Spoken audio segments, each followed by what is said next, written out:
Kemudian kita masuk pokok bahasan faktor-faktor pembentuk kelompok sosial ya.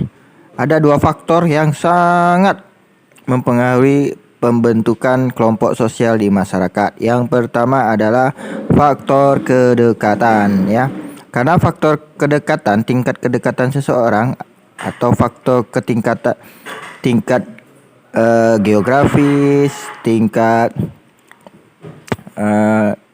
daerah tempat tinggal itu salah satu faktor yang sangat berpengaruh dalam terbentuknya kelompok sosial. Semakin dekat tingkat kedekatan geografis, maka semakin cepat kelompok sosial terbentuk. Contoh, kelompok sosial Ikatan Keluarga Minang ya. Misalnya di Pekanbaru ada kelompok Ikatan Keluarga Minang, semuanya ya, karena dia di satu tempat di Pekanbaru, maka kedekatan geografis di Pekanbaru, sama-sama perantau dari Minang, maka kelompok Ikatan Keluarga Minang semakin cepat terbentuk ya. Itu salah satu faktor terbentuknya kelompok sosial ya. Ada kedekatan geografis, kemudian bisa jadi kedekatan ketujuan, kemudian kedekatan kekerabatan atau golongan darah bisa saja ya, atau kedekatan hubungan emosional ya. Semakin dekat maka semakin mengenal dan semakin cepat terbentuknya kelompok sosial. Kemudian lagi ada faktor kesamaan ya. Apa faktor kesamaan? Seperti Indonesia ada faktor kesamaan senasib sepenanggungan ya, sama-sama menderita dijajah oleh Belanda, kemudian sama-sama bangsa Asia, kemudian sama-sama suku Melayu se-Indonesia ya.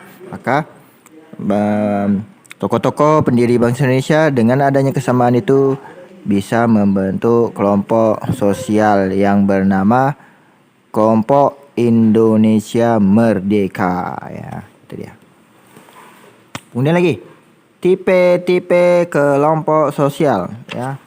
Kelompok sosial dibagi beberapa tipe ya, atau jenis-jenis kelompok sosial yang ada di masyarakat ya. Yang pertama adalah kelompok sosial in group or out group ya. Kemudian kelompok primer dan kelompok sekunder. Kemudian ada kelompok informal dan kelompok formal ya. Kemudian ada paguyuban dan pertembayan. Kemudian ada membership group dan reference group. Kemudian ada kelompok-kelompok okupasi dan volunteer, dan ada kelompok-kelompok teratur dan tidak teratur. Ada kelompok solidaritas, ada kelompok tidak solidaritas ya. Yang pertama, kelompok in group and out group. In group maksudnya menurut W.G. Sumner dalam karya berjudulnya Work Wills, konsep ini menjadi sangat penting dalam kaitannya dengan proses sosialisasi kelompok. Di pihak lain, konsep out group merupakan konsep yang diletakkan sebagai lawan dari in group, merupakan istilah yang dikembangkan oleh para sosiologi yang telah menjadi istilah yang lazim digunakan dalam sosiologi.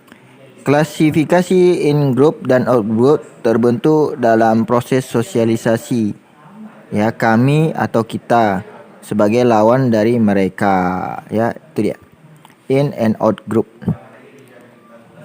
Kemudian lagi kelompok primer dan kelompok sekunder ya. Kelompok primer dan kelompok sekunder,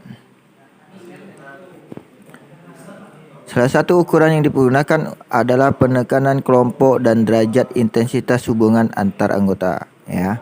Konsep sosiologi yang berkaitan dengan perbedaan konsep primer dan sekunder menurut Charles Horton Coley dalam karyanya Social Organization.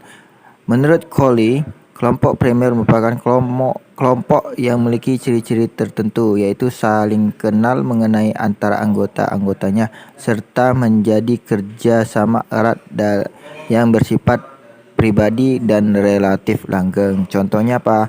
Contohnya ini ya, kelompok sedarah atau kelompok kekeluargaan sesuku ya. Sesama sesuku dia makin kenal mengenal ya. Contohnya suku Puja Kesuma atau Putrajaya kelahiran Sumatera di daerah tertentu atau di kecamatan tertentu ya. Atau bisa juga kelompok sosial koperasi, bisa sesama anggotanya saling kenal mengenal ya. Yang biasanya sering bertatap muka, ya. Contoh keluarga, kelompok bermain dan lain-lain. Kemudian lagi kelompok sekunder merupakan kelompok besar yang jumlah anggotanya lebih besar, di mana hubungannya tidak saling kenal mengenal sesama pribadi. Contohnya di perusahaan ya, di perusahaan misalnya perusahaannya ada 4 cabang, tentu cabang A dengan cabang B tidak saling kenal mengenal. Misalnya karyawan di PT A cabang Pekanbaru, kemudian PT A cabang Dumai, tidak saling kenal mengenal antara karyawan satu dengan karyawan yang lain ya.